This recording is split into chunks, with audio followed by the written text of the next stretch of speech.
Hello, everybody, and welcome to Reality Derby Season 2. I am Marcus James Dixon. We're back. And I'm Denton Davidson. We're going to kick off the new year talking about The Traitors Season 4. And then we'll also get into The Masked Singer Season 14. And lots of shows to cover, Marcus. Yeah, it's a big year. RuPaul's Drag Race is also airing now for Season 18, but we're going to cover that next week, especially because they didn't even eliminate anyone. But first, we wanted to take a moment to remember Mickey Lee, who passed away, unfortunately, on Christmas Day. Mickey, she was a force to be reckoned with in the Big Brother house, and she will be missed by all of her fans, all of her loved ones. Do you have a favorite Mickey memory, Denton? Yeah, I mean, she was just such a diva. I liked that. I mean, she brought a lot of fun energy to the house. I liked the whole controversy from the feeds of fans reacting to her pulling lemonade out of the fridge and drinking it straight out of the bottle. People went nuts. They really like attacked her for that. It's like one of those social media things where it's like, okay, calm down. And when she got out of the house, she realized she had gone viral for that and did like a lot of social media like videos about lemonade and had a lot of fun with it and said, it was my lemonade bottle, first of all. Like it was not a shared lemonade house bottle. So that's like the first thing that came to mind when I think of Mickey. But she was just a fun player to watch. She was good TV.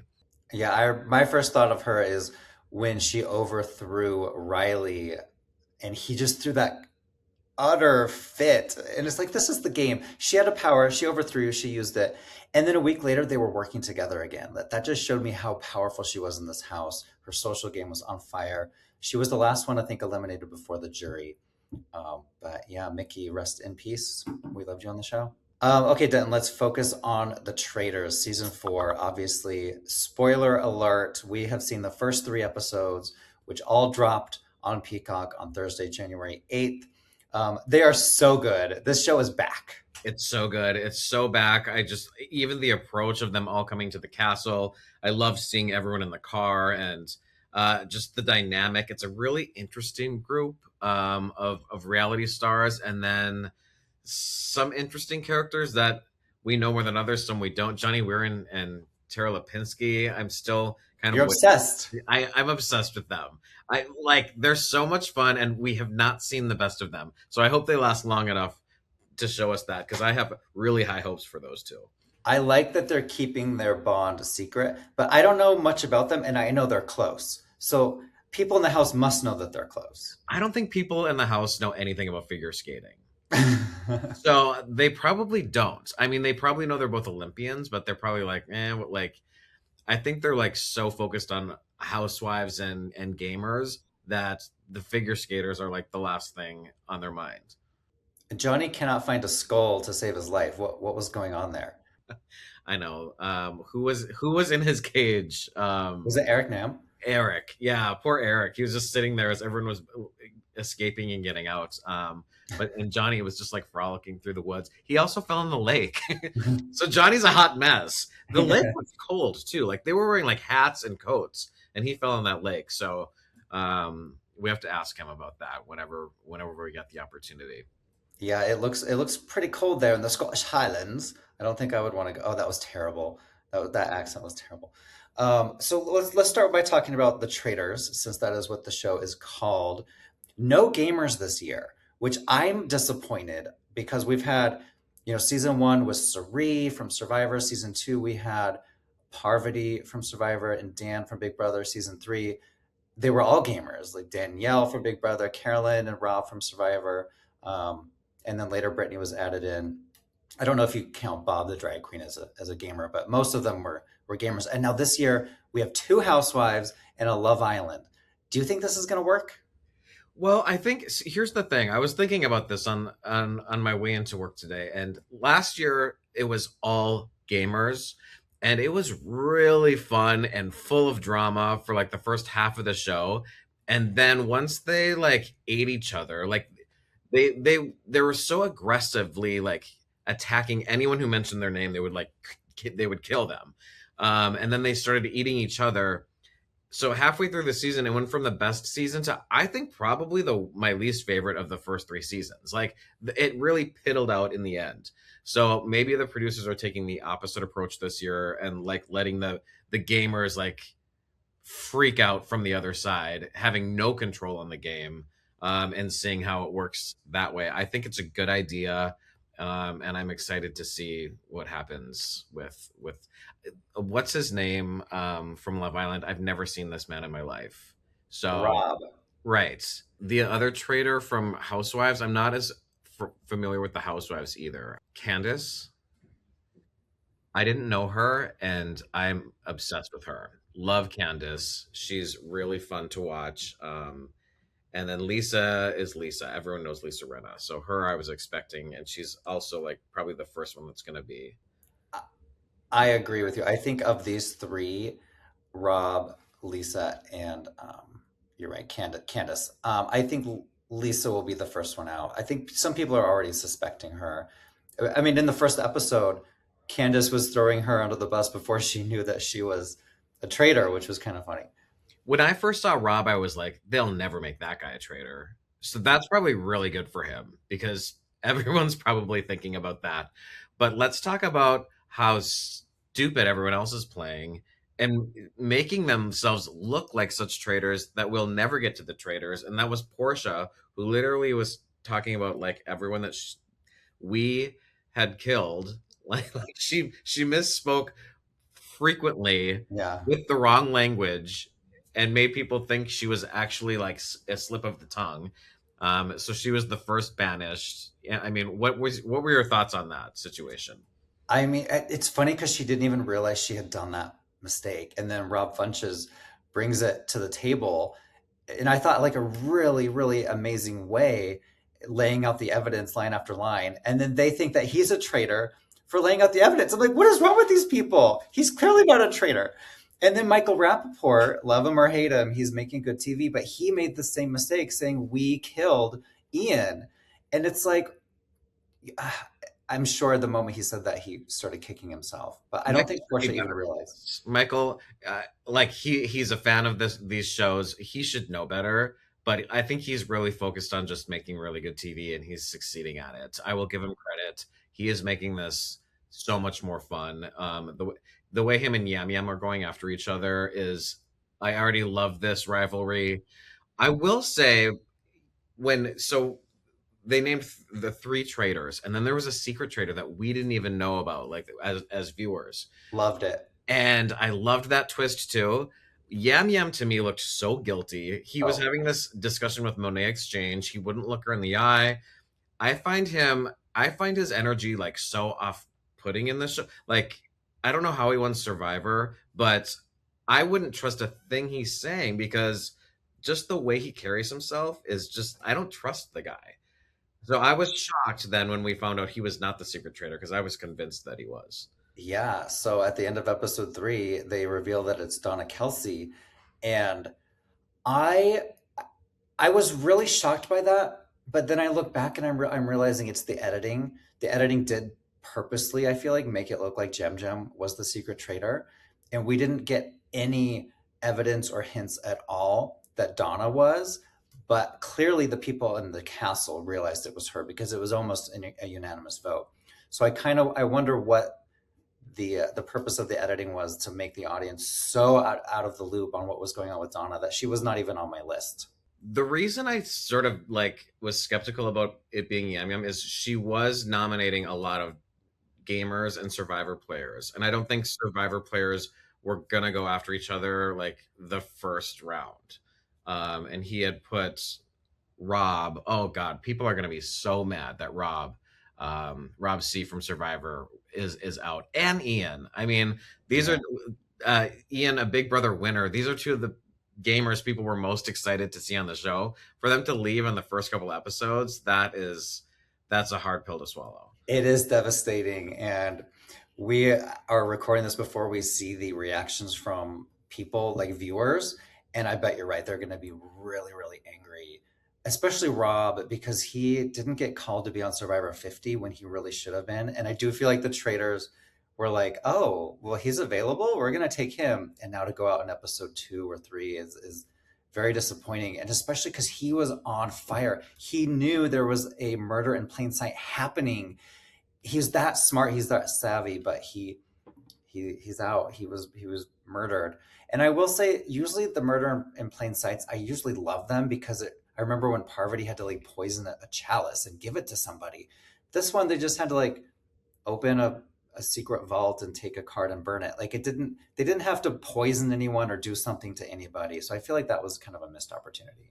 Yeah. I mean, Rob was actively avoiding everyone because he knew what was happening. He's like, I'm not letting anyone touch me or say anything to me. And he still got murdered because they just threw his card on a fire pit. Yeah, that was lame.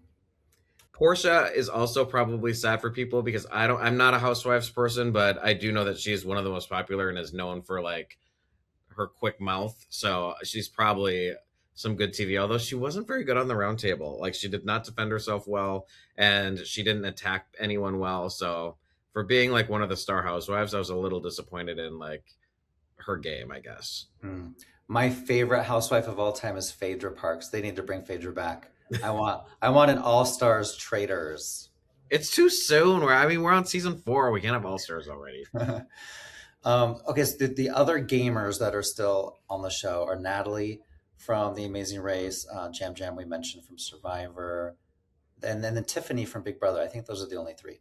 Tiffany, so there's this theory called a traitor angel, where if you know who a traitor is, you don't vote them out. You keep them by your side, hoping that they won't murder you, that they'll stick up for you in the turret. She thinks she's 100% convinced that Michael Rappaport is a traitor, so she's using him as a traitor angel. She is keeping him close, and I can't wait for her to find out that he's not. That he's just a He's faithful. not a traitor, and it's actually hurting her because Colton Underwood, former bachelor turned married to a man, is like onto her. He's the pilot Pete this year. Like they always bring in like some bachelor savior who's like good at like nailing these traitors. He's off track. He's off course on this, but he's very skeptical of Michael, and now he's very skeptical of her as well, Tiffany. Tiffany as well. He So was Yeah, he was right about Donna, so he had that going for him. He kind of reminded me also of Dylan Efron from yeah, Zac Efron's brother. And he did really well last season. He was like the traitor hunter last season, and he ended up winning the game. they need So to I murder can't. him. Colton has to be murdered. I don't know if the traitors are onto him though. Do they like? He's not really after them. He did catch Donna Kelsey, but the traitors didn't even know she was a traitor. Right. So it's uh, I don't know. I don't know that he's really on their murder radar right now. Were you happy that Dorinda survived the first murder? Because last season she didn't. That was actually a really emotional moment where she came in, she started crying. She's like, "I made it to breakfast." I was kind of rooting for her. I was. I'm happy for her. She didn't get enough time. We'll see like what she does with it. Hopefully she does make some good television because I was sad to see Ian go first. You could see he was like a little emotional. He was kind of like Yeah. holding back, I think. And Rob was emotional too. They were both unjustly murdered Yeah. by the traitors. But Dorinda is really close to Lisa, and I hope that doesn't come back to bite her being that close to a traitor and having. I don't think Dorinda has any idea that Lisa's a traitor. By the way, I'm actively rooting against Lisa because a few years ago I held the door open for her at the Roosevelt Hotel and she did not say thank you. That traumatized me. Oh my Lisa, say god. thank you when people hold the door open for you. Banish. Banish That's her. traitor energy from like day one. This one. I'm gonna now be watching this show to be like, does anyone open the door for her? I don't think they actually go through doors that swing though. It's always like these archways. Never again. If I see her at an event, I'm going to make sure that door's closed. She cannot Got it. go. Is there any other personalities or people you want? I mean, the cast is huge. We don't have time to talk about all 23 people. Yeah, But there's too many people, so I don't think everyone's gotten their full due. I hope they're not front loading everyone that's gonna get killed soon. Like I hope Michael can survive for a little while because he's just fun to he's watch. a goner. I'm excited, as I said, for Johnny and Tara, but who is the one? Is it who's in the woods tied to the trees? So is this left in a cliffhanger? They're about to murder someone face to face, and before this happens, Lisa and Candace were like, "We've not murdered a housewife," and that's gonna look suspicious because every season the housewives just get picked off. So Mm, they're gonna discover that like the housewives are running this game if they don't start murdering housewives. But that's is there true. a housewife tied to a tree right now? I can't remember. So yeah, the people on the trees are Ron Funches. There's no way they're gonna waste a murder on Ron because he's gonna be banished very soon. He has too much heat on him. And then Caroline, Eric, and Kristen. Kristen from Top Chef. So Carolyn would be all three of those are an optional murder, but none of them are a housewife. So I think it is very sketch that no housewives have been murdered, and I think they're talking about that as well. So one after this, they have to kill a housewife. They have no Hmm. other option, even though Lisa did vote to banish Portia. Do you think they're gonna kill? Because they're not killing Ron Funches. Do you think they're gonna kill Kristen Kish from Top Chef? Because she is very savvy and she might be too smart for this game. I mean, She's possibly. my I pick. feel like those three are interchangeable. I don't know that it really matters, and I don't know that I really care. I'm not tied to any of them. That's true. None of the three have made like an impact on the game, in my opinion. So uh, I don't really care. I love how Kristen Kish is is she the first reality show host that's been in the castle? Because we've had a lot of contestants, but she is the host of Top Chef. She competed against Alan Cumming at the Emmy Awards, and now she's going on his show. I would love for Alan to go on Top Chef now to kind of make it even. Oh yeah, when I interviewed Alan, he said he would go on a cooking show. He would be interested in that. Obviously, he can't go on like a full season of Top Chef. Okay, so any other final thoughts? I loved the secret traitor theory. I wish it had lasted longer. Unfortunately, Donna, I guess she was too obvious to them in the I house. did like her exit. You caught yourself a traitor. I mean, come on, Miss Kelsey. Like, I felt bad for her, and then when she admitted she was a traitor, I was like, oh, like it was all like this cute little old lady act, and she admitted that. So she made me not feel so bad for her once she got banished. Is Taylor Swift going to watch The Traitors after her future mother-in-law has been banished? Episode 4, does Taylor stop watching? I don't know. Taylor's not really watching. I think she's going to watch the first 3. She doesn't care. Uh, okay, well that's it for The Traitors. Follow us all season long. We're going to be deep diving into everything about what's going on in that castle. But also, we had the 2-hour premiere this week of The Masked Singer season 14, still chugging along there on Fox.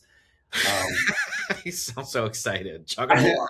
I mean, the bloom is slightly off the rose, and I know they took off the fall season. There was no fall season this time because they wanted to. What's the words they used? They wanted to refresh and try to get more famous people.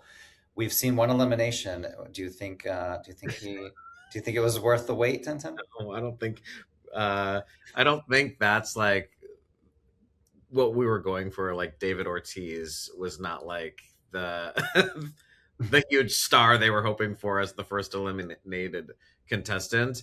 And we've been like working on spoilers for the other contestants as well. And it looks like the next eliminated contestants, the Croissants, are probably going to be like Todd and Julie Chrisley, the imprisoned, pardoned by Donald Trump reality stars. And I don't know if this is like the comeback people want. So I'm not impressed so far, I guess, with the break. Yeah, and all of the clues did really, really suggest that it's the Chrisleys. Especially, they said that they got in trouble, and then there was a miracle, which would be the pardon. But They're they have a big from fan Georgia. base. They sang Jailhouse Rock. They had a picture of Yeah. like another mass singer. Their daughter had was on the show. She was like the Afghan hound. Um, Oh, okay. so there's just so many. It's it's impossible for it not to be them. Like it's for Right. sure those two. So that's going to be like another like not so exciting unmasking next week, and then they're going to do like 5 totally new contestants. But also this whole 2 hour premiere, it was too long. 10 contestants was too much. Like Too many. Yep. just calm down. Just do your 5.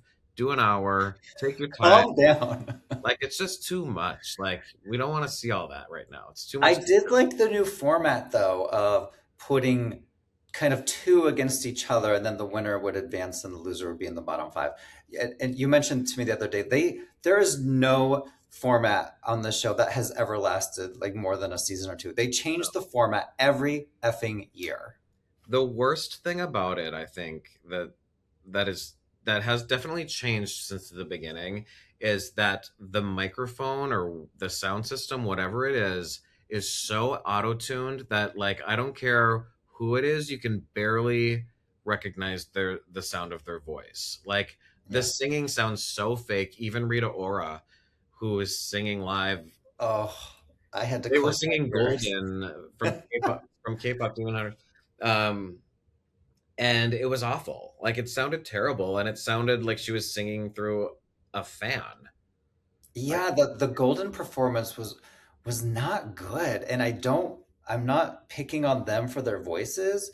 I'm saying the production of it just sounded awful. And Robin did the high falsetto notes. I'm like, "Oh, Robin, what are you doing?" I mean, Jenny and Ken were auto-tuned to death. I don't want any more auto-tune on The Masked Singer. If you can't sing, you shouldn't be on the show, frankly. actually, you should be on the show, and you should sound terrible. Like that's the fun of it. Like the fun of it is to sound terrible if you're Yeah. not good. And those are the people that go home early, and that's how it was. And then the good singers survive. Go in there, sound like shit, and have fun, and get kicked off. But to make everyone sound like passable is kind of annoying. But I will say that like even David Ortiz, whatever they were like spitting his voice through, still sounded awful on Turn Down. And there's a new twist this year. The audience knows who one of the contestants is. I kind of love that. It's like the secret traitor on The Masked Singer, only the opposite because now we know, whereas we didn't know on the traitors. So We know who it's she is, but I still have no idea who she is. I've never heard of this girl in my life. Kylie Cantrell. I think it's because we're old, and I think the younger Is she related crowd. to Kim? No, that's Cottrell, not Contrell. But Kylie is the cat witch. And so we're going to know as the audience, we're going to see behind the scenes footage of what it takes for a contestant to go through all of the security and the secrecy. And I guess each week we're going to see behind the scenes of what it's like to be the cat witch. And I kind of love this. But to me, this means she makes it far in this competition. There's no way they would have done this if she went out first or second. Like she could be a finalist. That's Well, my she's also the best performer of the group. I mean, she yeah. can sing, she can dance, she sounded good, she moved well. And she has this connection to Rita, which like they're gonna have fun with that. There's like how long can is Rita gonna not know that her Yeah. co-star is on this show? So Yeah, it's she played fun. her daughter on The Descendants. Yeah. But oh yeah, so next week we have five new costumes: Calla Lily, Eggplant, High Voltage, Lehuhu, and Owl. So I can't wait. Maybe I can wait. I can wait. We'll find out. Oh, and real quick, we're doing spoilers, and we don't necessarily know who everyone is. So if anyone watching goes to our website and looks up our spoilers, feel free to comment and tell us your guess because we're trying our hardest, but it's really difficult at this stage. Yeah, the clues, some of the clues are pretty obvious and some of them are so obscure. Like we're doing our best educated guesses for And who. some of the celebrities they choose are so obscure, so it's hard for me to know like which D-lister they've plucked from obscurity to put on their show. Hmm. And sometimes they have really famous popular people like hidden in there. So like I think Taraji P Henson is in this group. That'll be fun. I'm pretty sure like the clues were all leading to that. So I there think are some big stars. I am almost 100% confident that the snow cone is Misha Barton from the OC. And some of the clues are almost too obvious. So I'm like, ooh, are they trying to trick me to think Misha Barton? But no, she's my pick. We're gonna see as soon as they get into like she's a famous influencer or a TikTok queen, then I'm like I'm out. Like I don't know these people. We need to find like a clue hunter that's like 18. Or like 12. Yeah. Maybe we should hire my niece.